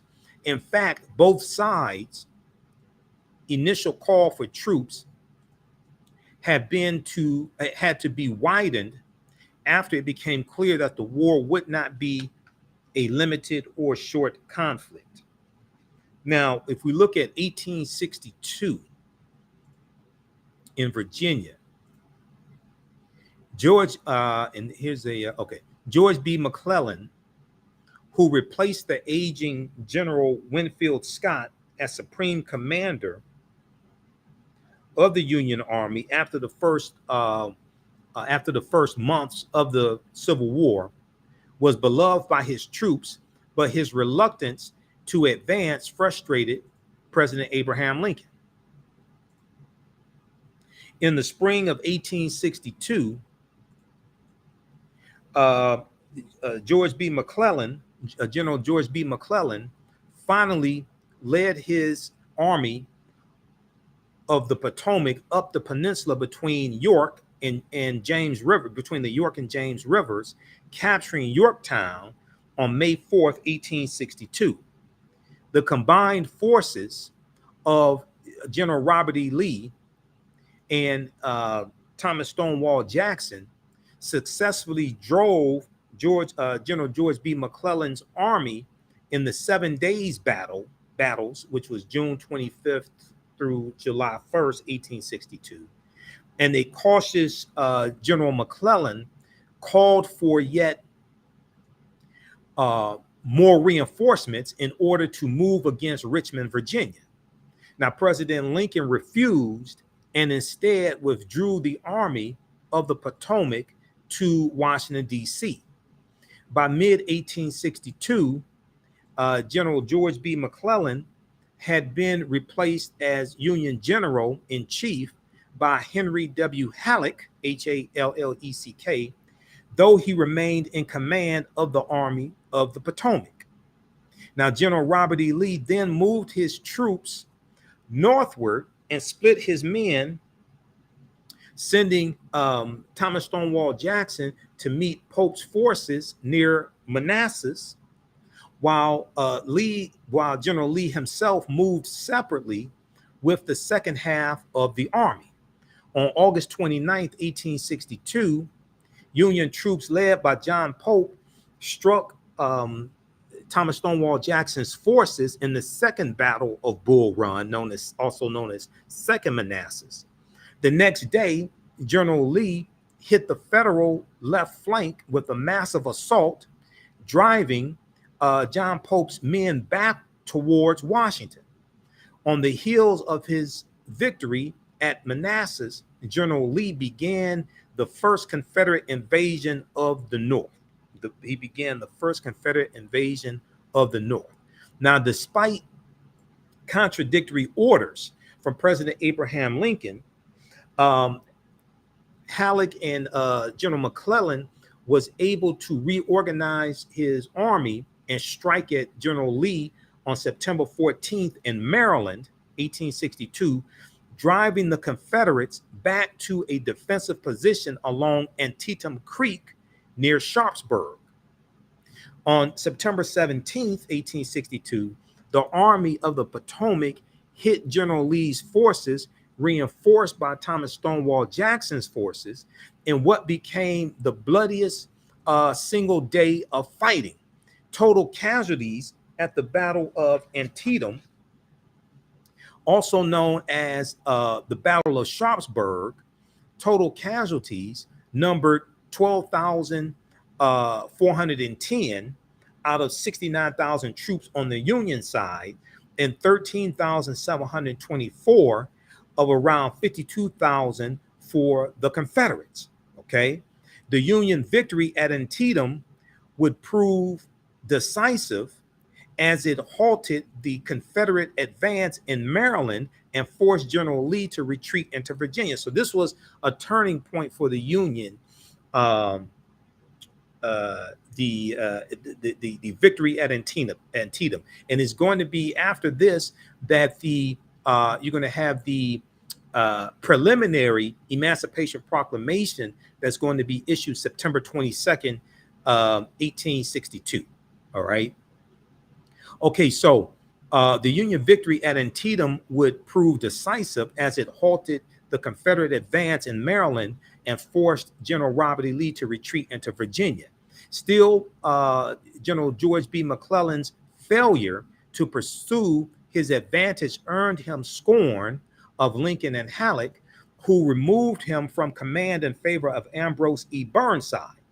Now, Ambrose E. Burnside's assault on General Lee's troops near Fredericksburg on December 13th, 1862, ended in heavy Union casualties and a Confederate victory. He was promptly replaced by Joseph Fighting Joe Hooker, General Joseph Hooker, and both armies settled into winter quarters across the Rappahannock River from each other. Now, after the Emancipation Proclamation, January 1st, 1863, Lincoln had used the occasion of the Union victory at Antietam to issue a preliminary Emancipation Proclamation, which was September 22nd, 1862. The preliminary Emancipation Proclamation stated that all the slaves in the territories in rebellion would be free by January 1st, 1863, if those territories did not come back into the Union. The Emancipation Proclamation was a military strategy to bring the South back into the Union. It wasn't about freeing the slaves. The enslaved Africans were the biggest asset of the Confederacy. They were using them to dig ditches and cook food and all different types of things like this, build structures, etc. Okay, so the Union is trying to rob the Confederacy of their biggest asset, and because of Antietam, this was a turning point. And actually, if we look at this piece here, let me see how much time we have left. Okay, we'll wrap up in a few minutes. If we look at the piece on the Emancipation Proclamation here, it deals with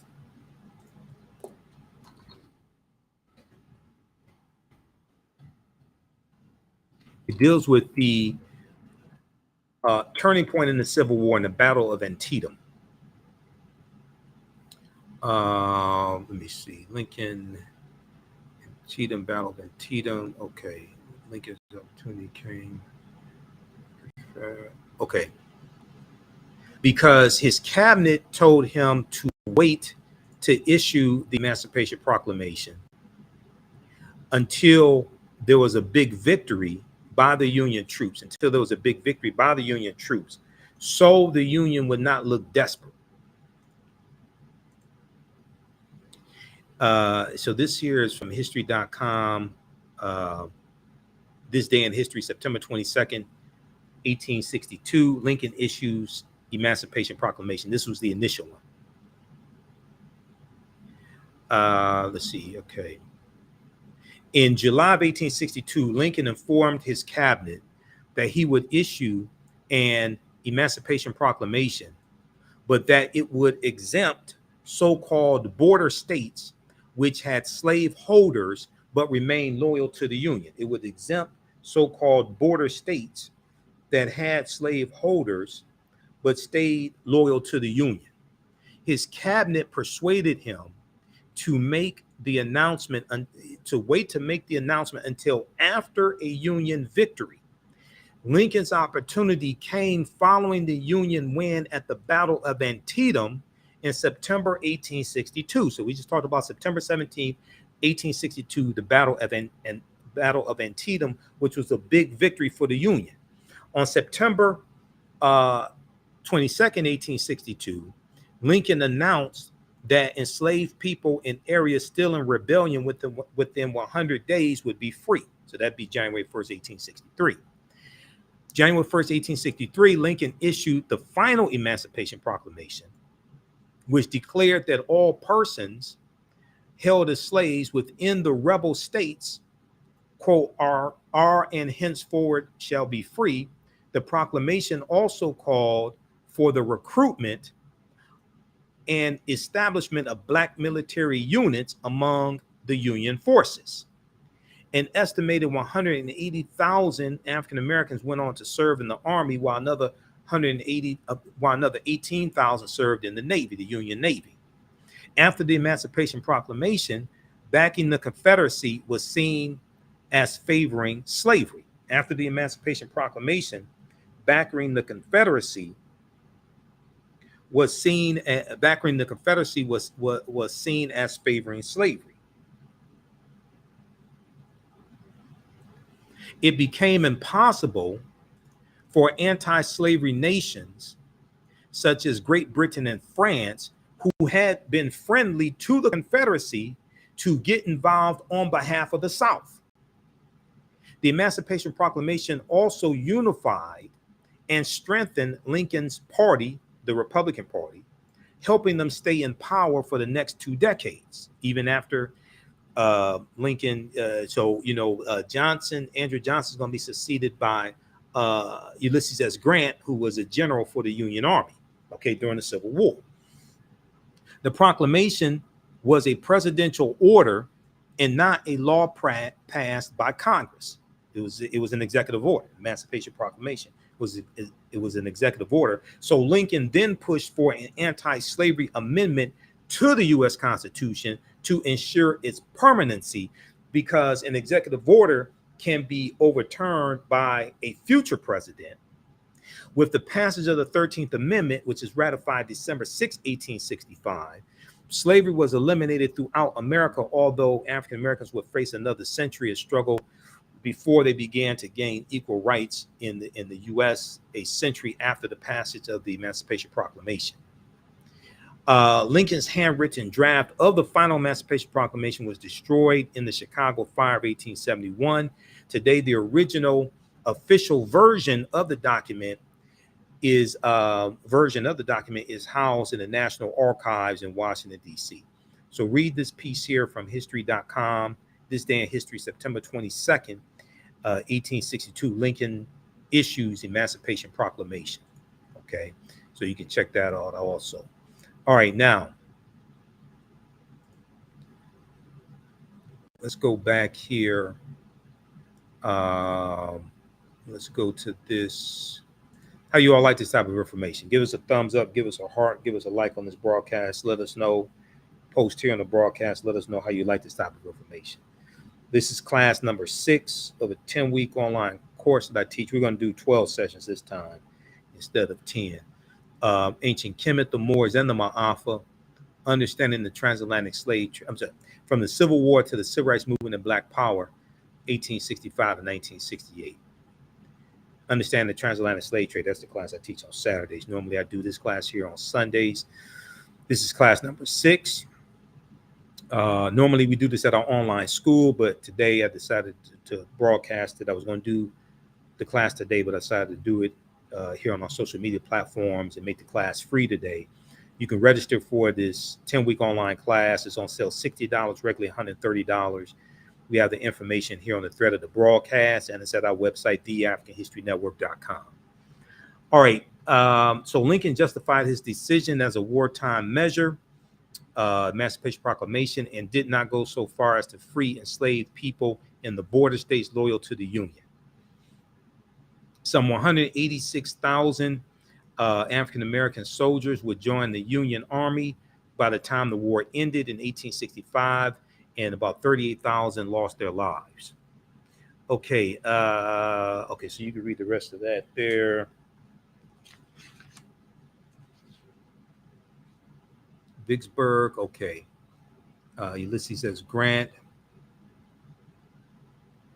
In March of 1864, Lincoln put Ulysses S. Grant in supreme command of the Union armies, replacing Halleck, leaving William T. Sherman, in control in the West.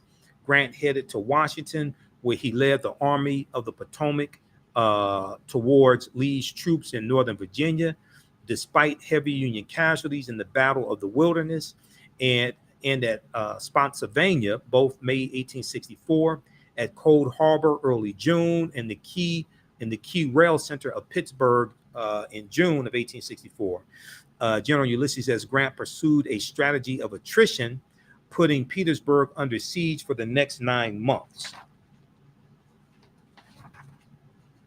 All right, let's see.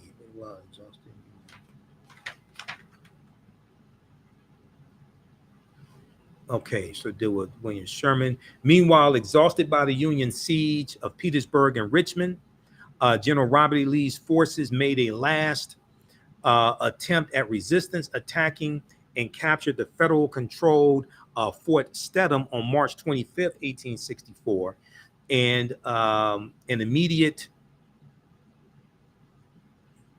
that'd be 1865.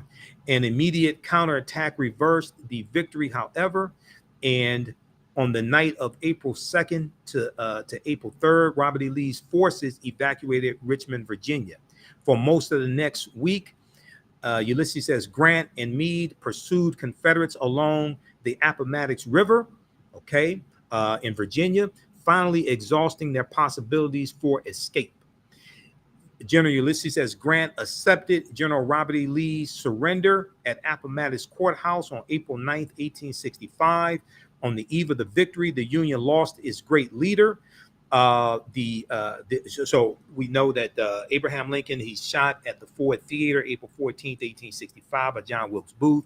Lincoln dies the following morning, April 15th, 7:22 a.m. He's shot one time by John Wilkes Booth.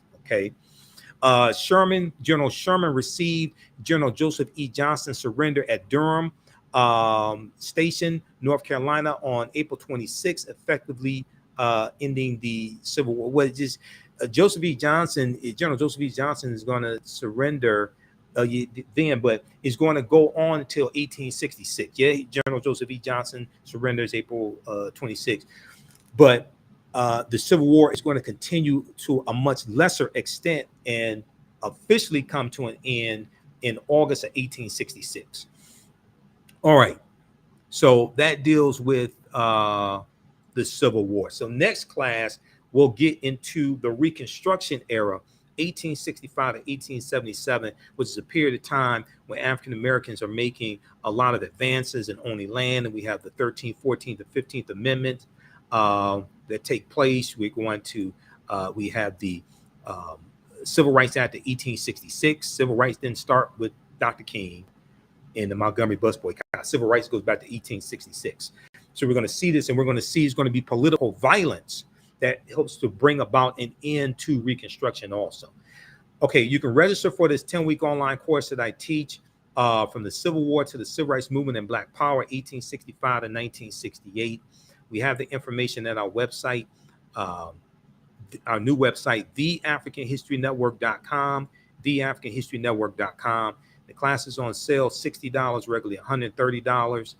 And we have it in a bundle pack. Okay, we have it in the bundle pack also for, it's regularly $130. We have it in a bundle pack for $100. You get that class and the second class I teach, which normally is on Saturdays, Ancient Kemet, the Moors, and the Ma'afa, Understanding the Transatlantic Slave Trade, what they didn't teach you in school. We're going to post a link here for the bundle pack, and it's at our website, AfricanHistoryNetwork.com also. So you get both classes for $100. We do the sessions live. All the sessions are archived and recorded. You can use this information also with your children.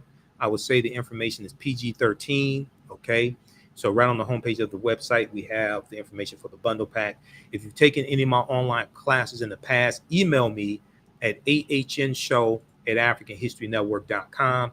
AHN show at AfricanHistoryNetwork.com, and you'll get a 50% discount.